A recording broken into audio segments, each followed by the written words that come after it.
Welcome to this LEX 18 Digital Conversation. I'm Dia Davidson. You have the ability to make a difference in the life of a child who's the victim of abuse, and we're talking about the Kentucky Child Victims Trust Fund. It provides funding for child sex abuse prevention programs, and joining me to talk about this important topic is Kentucky Attorney General Andy Beshear and Allison Taylor. She's Director of the Office of Child Abuse and Human Trafficking Prevention and Prosecution. Welcome. Thank you for having us. Let's really just kind of peel back this onion. What's going on? What is out there trying to get at our kids? Well, unfortunately, there are hundreds of thousands of predators out there who, if they have the opportunity, would take advantage of our children. These days, they'll try to gain access to your children in a number of ways. Online is one of the primary ways now. What we need is to make sure that both parents are knowledgeable, but also that we have trained professionals out there, whether they're social workers, police, or prosecutors that know the signs, know what to look for. Because if you believe, like I do, that every child is a child of God, and that every single adult has a responsibility to every single child in this Commonwealth, then we have to be prepared not only to recognize the signs, but to step in and do something about it. Okay, so let's talk about some of the signs, the warning signs. Can we see them in our children, or is it in something else? Well, so we're talking about prevention. Then we want to prepare ourselves with the adults that are around the children. Okay. We have an upcoming statewide training for youth serving organizations, and so that's going to teach those organizations how to put in place the types of policies that will protect kids from ever being at risk. But if we were to look and see, oh, this child may have been Exposed abused, whether it was sexually or physically, those things would include any of the signs of post-traumatic stress disorder. So memory impairment, oftentimes there will sometimes be physical responses, loss of bowel movement, or inability to urinate, basically bedwetting, or clothes sweating during the day. Being very withdrawn. Yes. Right. Just not their typical self. So then how do you start the conversation with a child to get them to tell you what's going on, and then try to find somebody in law enforcement or what have you to be able to help you?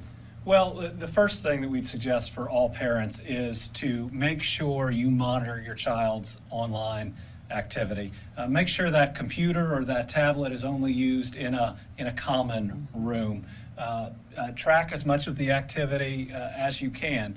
Notice the signs when you walk in, if the screen goes off really quickly, or your child won't talk to you about what they have recently done online. But I think when you are concerned that a child has been subjected to sexual abuse, you need to talk to that child in as secure and loving and comforting manner as possible. And if you have concerns, you need to get help and professional help as quickly as possible. While we live in an age where sadly there are so many predators out there, we also live in an age where we have some of the best trained professionals, social workers, child psychologists that can truly help. And this can happen to anybody. I mean, I have a neighbor who had somebody that had been watching their kids that my office arrested. Oh, wow. Right, had shown up thinking they were going to pay for sex with a minor.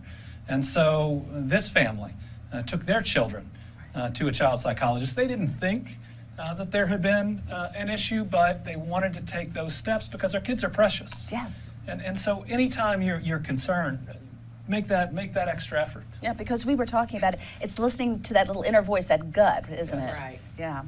Well, let's talk a little bit about it. We always think sexual, but then there are other trafficking that we were talking about. As far as even in the labor force, that didn't even dawn on me. Previously, we were discussing the traveling youth sales crews, and we've seen a lot of those this summer. That's the #2 most common reported type of trafficking in the United States. So, of course, sex trafficking is first. And then the second type of report are these traveling youth sales crews, where kids come to your door and pretend or tell you that they're selling candy or magazines or whatever, cookies, for a charity. And in fact, there is a trafficker who is collecting the money for that, and those kids are put on quotas where they're not allowed to eat, sleep, or be picked up until they meet their quota. And so they're usually from out of town. They're in a place that they don't know, a more rural community, and they're dependent on that trafficker to get them back to their parents, and they have to meet their quota. So I guess then if you detect something like this or have something like this, what do you do? Call us. Okay. You know, human trafficking is the fastest growing criminal enterprise in the world, and it's in every community in Kentucky. Whether it's sex trafficking, which most people don't recognize because they don't understand that there is no such thing as a child prostitute in the Commonwealth of Kentucky. That child is a victim who needs our help, and that trafficker needs to be brought to justice. Or it's the labor trafficking piece where these kids trying to sell you the magazine subscription, they're not there because they're making a buck. They're being there because that person's using violence, the threat of not having food or shelter to make them work, to do that. All of human trafficking has coercion, whether it's through violence or drugs or other means. And we have to know it's out there because, again, we all have a responsibility to these children. Right. And so when you see something, anything that looks out of the ordinary, call either the National Human Trafficking Hotline, call us directly, call your sheriff's office or the police, and if you don't get an appropriate response, call somebody else, because you never know when your call will make the difference. Now, we saw that before the Kentucky Derby in 2016. That's right. Where on that Wednesday before, we rescued a 14-year-old girl. Yes. You think about the life that she'd been through, the trauma that had been inflicted on her. Well, now she's going to have a real shot at life. Right. It's going to be tough, but we do hear she's doing all right. But she's got an opportunity because somebody made that call. Exactly, and it's not that you're being nosy, because a lot of people are concerned, well, maybe I shouldn't, or it's not my problem, or it's not my issue. But it, like you said, it is all of our issue because of the children. And it's 100% and can be confidential. Okay. There is no penalty to reporting something you think looks wrong that doesn't turn out to be wrong. So it's no downside for you, right, but you think about what it could mean to that child, that just by making a call, you could save a life, maybe restore some of that innocence, give people a real opportunity. And every single person that stepped up and made one of those calls that's resulted in that, it's been a life-changing experience for them too. I'm sure. And it's the ripple effect too. We were saying that it's not just that first layer of individual who's the trafficker, but it's who put that child in that position in the first place. Is that harder to try to prosecute these days? Well, I think it depends on what you're looking at, because a lot of times, especially with these traveling sales crews, that fraud is perpetrated on the parents. When the trafficker says, hey, this is a great organization for charity, keep your kid off the streets for the summer, teach them a trade. So that's how we're able to show that fraud, inducing them to hand their kids over. What we were talking about was when we see parents who are trading sex with their children for drugs, rent reduction, furniture, food. We've seen furniture. Furniture. Yes. Yeah. So then those parents are the traffickers. Right. And that's a different kind of crime that they should be held responsible for. Indeed. We've also seen that one of the major drivers in what leads to children being trafficked is homelessness amongst youth. The University of Louisville Kent School of Social Work did a study where more than 40% of homeless youth self-reported, admitted that they were being trafficked. And so we know now, if we want to address trafficking, we have to address the homelessness of our youth. That's going to take schools helping out. That's going to take shelters helping out. But parents and loved ones ought to be very aware that running away from home can lead very quickly to some life-altering trauma. Indeed. Grants have been awarded to organizations like Prevent Child Abuse Kentucky and others. You need money, though. $100,000 is great, but it's not going to help you really put a stopgap to this. So how can people donate, give?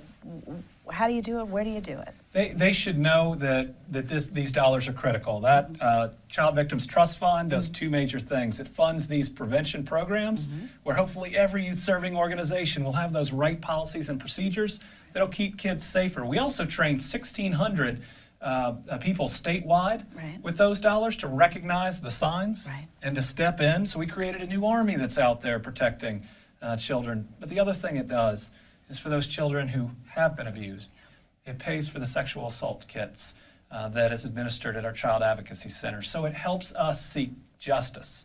So we not only prevent, but we seek justice for those who need our help more to get that justice than any other. But you're right. There isn't enough money in this fund. There are three major ways that people can do it.